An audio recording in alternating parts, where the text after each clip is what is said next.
В эстонском языке. Конструкция «у меня есть» строится с помощью окончания «л» и глагола «быть». У меня – mul. On. Oli. On saab olema.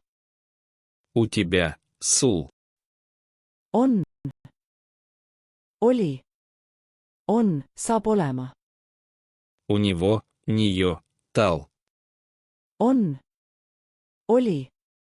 On saab olema. У нас – meil. On. Oli. On saab olema. У вас – tail. On. Oli. On saab olema.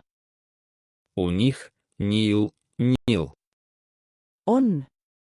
Oli. On saab olema. Обратите внимание на простоту. Слова «он» в настоящем времени и «oli» в прошлом остаются одинаковыми для всех лиц. Eesti keeles väljendatakse omamist elle lõpu ja tegusõna olema abil.